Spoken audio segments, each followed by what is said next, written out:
Orochimaru. Orochimaru didn't just study immortality, he became something that refuses to die, and the way he achieved it is genuinely disturbing. Now, while people like Kabuto or Amado stuck to external experiments, Orochimaru made himself the ultimate test subject. His body isn't even human anymore. We're talking about a guy who transformed his entire physical form into a colony of white snakes. The regeneration is where things get absolutely wild. Minor injuries? His body just repairs them in seconds like it's nothing. But here's the kicker. When Orochimaru gets cut in half, actually bisected, he can either reconnect the pieces or just vomit up a completely new body. That's biological reconstruction on demand. Orochimaru's white snake body is not burning through chakra to heal. It's literally restructuring itself, because that's just what his body does now. When he gets damaged, those smaller snakes that compose his form can separate, reposition, and rebuild him. It's like having thousands of tiny regeneration factories working simultaneously. Tsunade, who hits harder than almost anyone in the verse, landed clean shots on him that would pulverize normal shinobi. And Orochimaru basically shrugged it off. The guy took a stab from the sword of Tatsuka, a legendary sealing blade, and his body was durable enough to withstand it before the sealing kicked in. The living corpse reincarnation is probably his most terrifying achievement. This is the result he created after experimenting on dozens of shinobi. Every 3 years, Orochimaru can swallow a new host whole, transfer his consciousness and chakra into their body, and gain all their abilities while keeping everything he already had. Yeah, he literally overwrites their existence and stacks their powers onto his collection. The previous host's souls stay trapped in his subconscious, which means every body he's taken is still technically part of him. And then there's the cursed seals, which might be his most widespread achievement.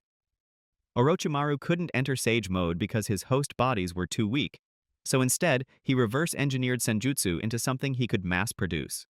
He mixed his own Sage chakra with enzymes from Jugo's clan, and created marks that could enhance anyone's power, while serving as anchors for his consciousness.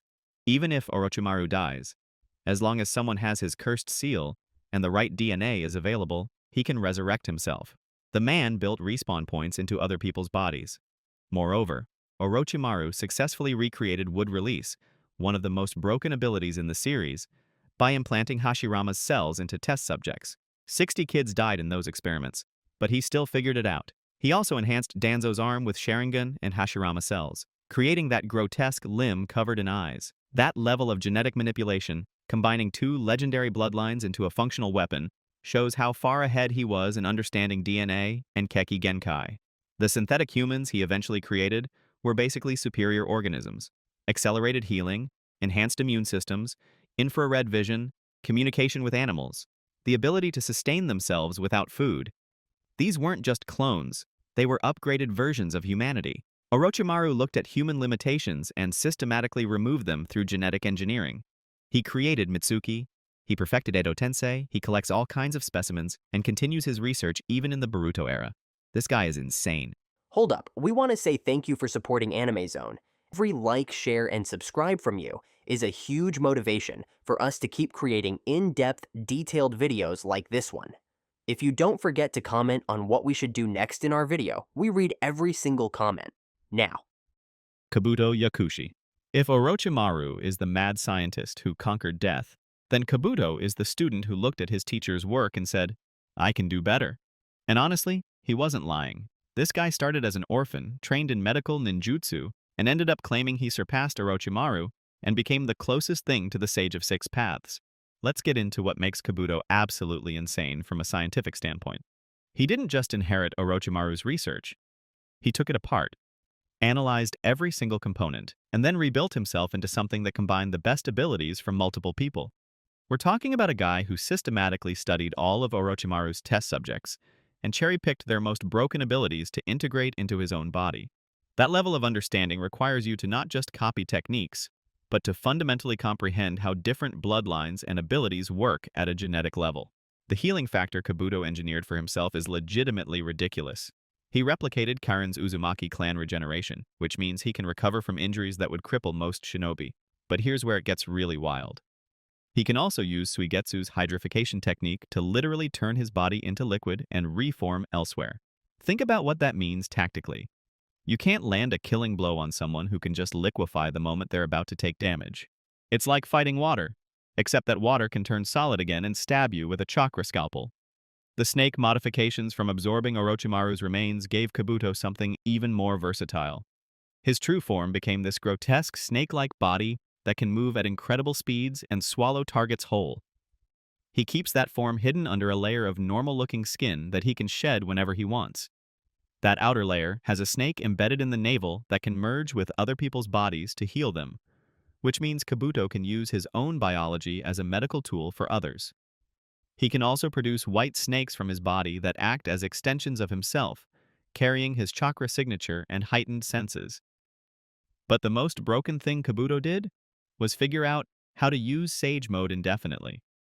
Most Sage Mode users have to sit still to gather natural energy, which makes it impractical in extended combat. Kabuto solved this by replicating Jugo's passive absorption ability. His body constantly pulls in natural energy from the environment without any effort on his part. That means he can maintain Sage Mode for as long as he wants, giving him permanently enhanced strength, speed, durability, and sensory abilities. And then there's his strange transmission distant shadow technique, which might be the most underrated ability in his entire arsenal.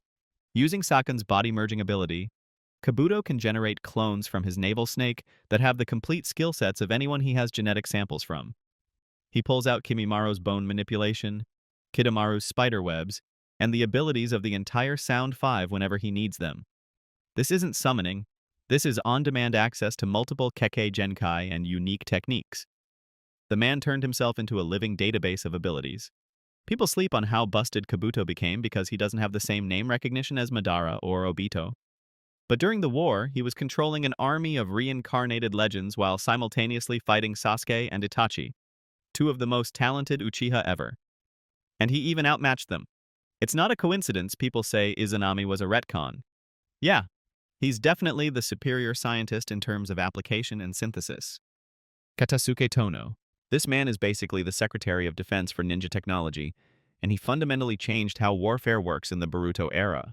The Kode is what put Katasuke on the map, and people seriously underestimate how revolutionary this device actually is.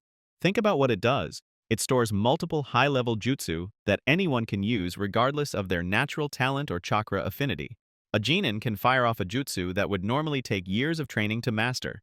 That's not just a tool, that's the democratization of power. Now obviously, Katasuke doesn't have the same level of personal regeneration or body modifications as the previous scientists we talked about. He's not building himself into a weapon. But here's what makes him dangerous in a completely different way.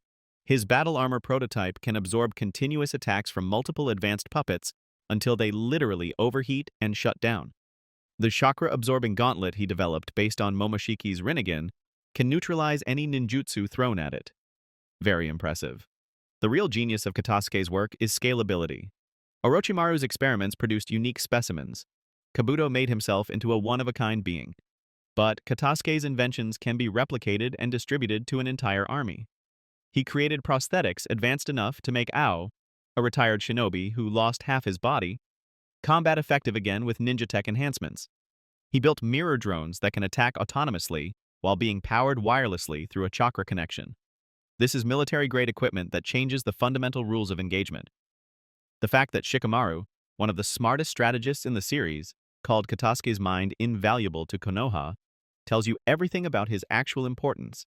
This isn't some mad scientist working in isolation. Katasuke is state-sponsored military research and development. When Naruto needed a counter to potential Otsutsuki threats, he went directly to Katasuke to weaponize Momoshiki's Rinnegan ability. That's the Hokage putting the village's security in this man's hands.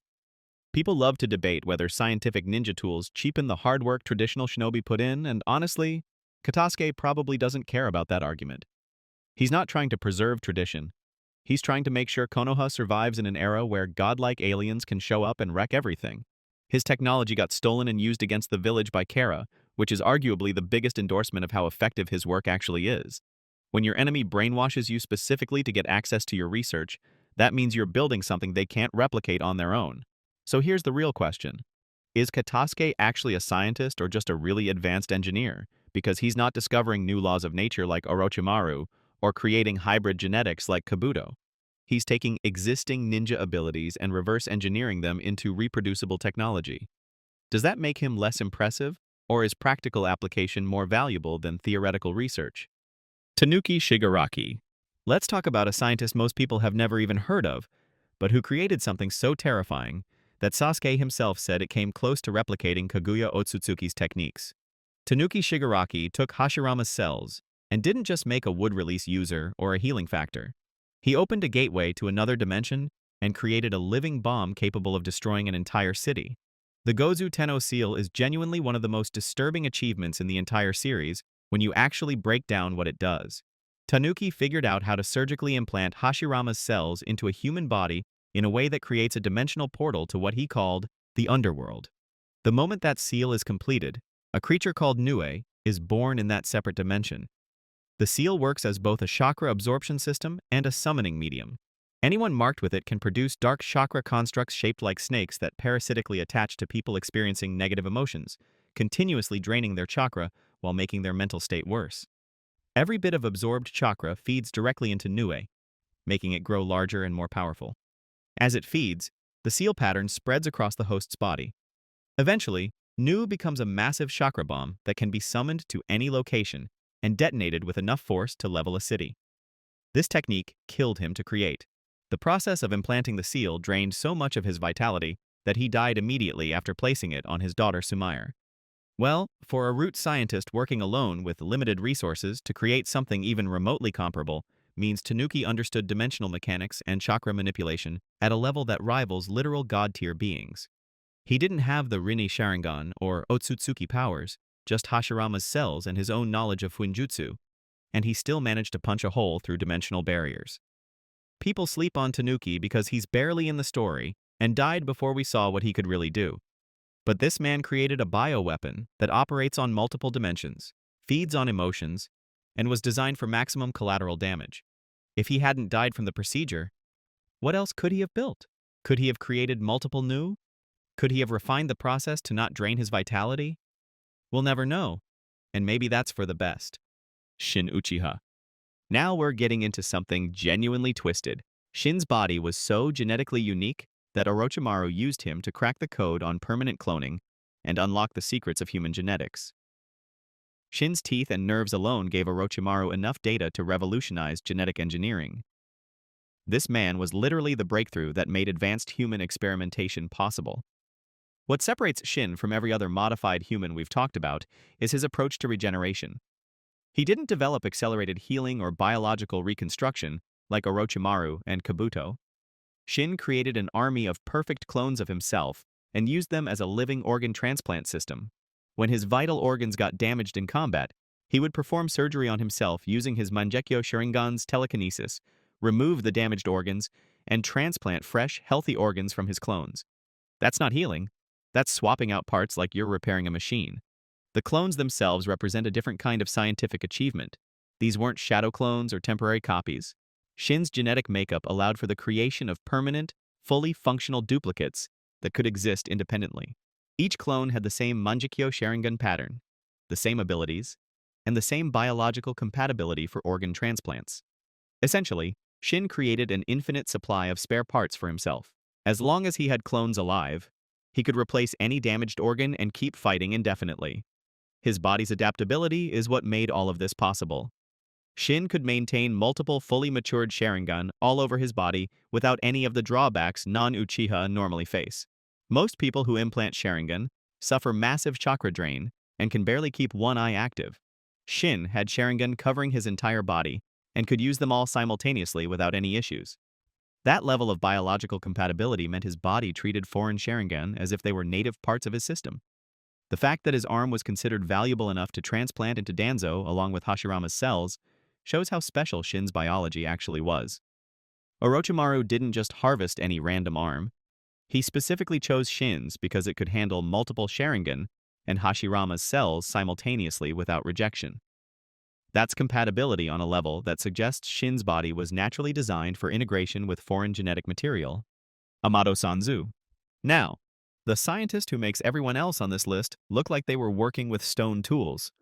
This man analyzed the remains of Shibai Otsutsuki, an actual god who transcended physical form and figured out how to transplant divine abilities into regular people. Amato engineered mechanical systems at the microscopic level throughout his cyborg's entire circulatory and nervous systems that can reconstruct damaged tissue on demand. The level of precision required to modify someone down to their microscopic cellular structure is genuinely incomprehensible. Katasuke looked at what Amado did to Kawaki and described him as a living scientific ninja tool, then admitted it was above his own expertise. What makes Amado's work even more terrifying is the shutdown commands and power limiters he built into his creations. Code was so naturally powerful after receiving his white karma that he surpassed even Jigen's strength. Amado's response was to install limiters that artificially restrict Code's power output. The fact that Amado can engineer restrictions strong enough to contain someone with god-tier strength shows how thoroughly he understands the systems he creates. The healing devices Amado created deserve special attention because they represent a completely different approach to regeneration. Delta's body contains systems that can heal injuries in real time during combat. When she takes damage, her cyborg enhancements immediately begin reconstruction. There's no recovery period, no chakra cost, no biological limitations. The technology just repairs whatever gets broken as fast as it breaks. That's engineering that treats the human body like a machine that can be maintained indefinitely, as long as the systems remain functional. The fact that Amado created Ada and Demon, cyborgs who exceeded Jigen's power so dramatically that Ishiki immediately ordered them destroyed, puts his capabilities in absolutely absurd territory. Ishiki was strong enough to casually handle Naruto and Sasuke at the same time. Amado built two individuals more powerful than that, and he did it using Shibai's DNA to grant them actual divine abilities. Ada's Senrigen and her entrancement, Demon's reflection ability, these are shinjutsu that even Otsutsuki consider rare and powerful. Amado turned god-level techniques into reproducible modifications. His cloning work deserves recognition too. Using Jiraiya's DNA, Amado created Koji Kashin, a perfect clone at the peak of the legendary Sanin's abilities. This wasn't the failed cloning Orochimaru attempted. Koji had all of Jiraiya's techniques, skills, and potential without any degradation. Amado solved the cloning problem so completely that his creation could go toe-to-toe with Ishiki Otsutsuki and survive the encounter. Well, Amado can't fight at all. He's not a ninja. But he is an extremely insanely powerful scientist. Tobirama Senju. Before Orochimaru, before Amado, before any of the scientists we've talked about, there was Tobirama Senju. This man is literally the grandfather of every forbidden technique and experimental jutsu in the entire series. When people call Orochimaru a mad scientist for using Edo Tensei, they forget that Tobirama invented it. When Naruto spams shadow clones, that's Tobirama's technique. The flying thunder god that made Minato legendary? Tobirama created it. This man laid the foundation for everything that came after him. Let's talk about what makes Tobirama's approach to regeneration absolutely terrifying from a warfare perspective. The impure world reincarnation doesn't heal living bodies. It creates immortal, undead warriors with infinite regeneration. These reanimated shinobi cannot die because they're already dead. You can blow them apart, cut them to pieces, completely obliterate them, and they just regenerate back to perfect condition instantly. That's not biological healing. That's forced resurrection with built-in immortality as a feature. Here's where Tobirama's genius turns dark. He didn't create Edo Tensei for research or to bring back loved ones. He made it as a military weapon specifically designed to turn enemy corpses into expendable suicide bombers. Tobirama would revive fallen enemies on the battlefield and send them walking back into their own army's lines covered in mutually multiplying explosive tags. These tags create infinite chains of explosions by taking advantage of the reanimated body's regeneration. The body explodes, regenerates, triggers more tags, explodes again, regenerates again, creating a loop of destruction. He called this technique his map-clearing strategy, which is a terrifying way to describe turning people into infinitely respawning bombs. The philosophy behind Tobirama's techniques reveals something important about his mindset as a scientist. Every jutsu he created was designed to eliminate the need for allies to risk their lives while efficiently weakening enemies. Shadow clones let you be in multiple places without endangering your actual body. Flying Thunder, God lets you teleport away from danger instantly. Edo Tensei provides expendable soldiers who can't actually die. Tobirama wasn't experimenting for knowledge or immortality like the other scientists. He was systematically creating techniques to minimize casualties on his side while maximizing damage to the enemy. That's military research and development taken to its logical extreme. What separates Tobirama from later scientists is that he recognized how dangerous his own creations were and outlawed them. Tobirama understood that he was opening doors that shouldn't be opened, and he tried to close them behind him. Compare that to Orochimaru and Kabuto, who took Tobirama's forbidden technique and immediately started refining it to control more bodies with greater power.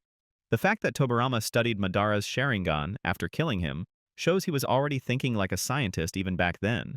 Most people would just bury their enemy and move on. Tobirama saw an opportunity to understand the Uchiha's abilities at a fundamental level, so he took the body for research before disposing of it. That's the same mentality that would later drive Orochimaru's obsession with the Sharingan. Except Tobirama did it first. Here's what makes Tobirama's version of Edo Tensei interesting compared to later improvements. He could only control a small number of reanimated bodies at once, and their power was limited compared to when they were alive. Orochimaru and Kabuto would eventually refine the technique to control armies of reanimations at near full power. But Tobirama developed this technique during the Warring States period, without any of the scientific infrastructure or research facilities that later scientists had access to. He invented resurrection jutsu basically from scratch, using nothing but his understanding of chakra and sealing techniques. Now, before we wrap this up, I want to hear your thoughts on Sasori. What about Sasori?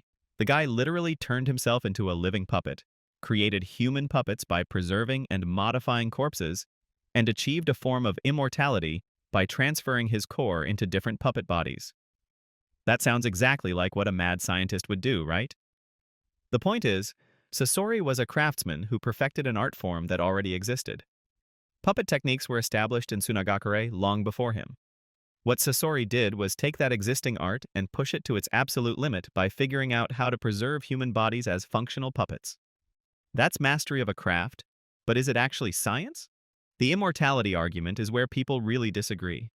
Yes, Sasori's core could theoretically live forever by transferring between puppet bodies. But that's mechanical preservation, not biological research.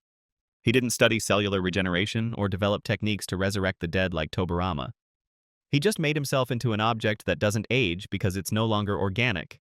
Compare that to Orochimaru's living corpse reincarnation or Amado's cyborg modifications, which required understanding and manipulating biological systems at a fundamental level. Sasori bypassed biology entirely by becoming a puppet. So here's the real question for the comments. Does Sasori belong on a list of the craziest scientists, or was he just an insanely talented puppet master who happened to achieve immortality through his art? Let me know what you think, because this one's genuinely debatable, and find this very interesting. Alright, that's it for today. Thanks for watching, and we'll see you next time.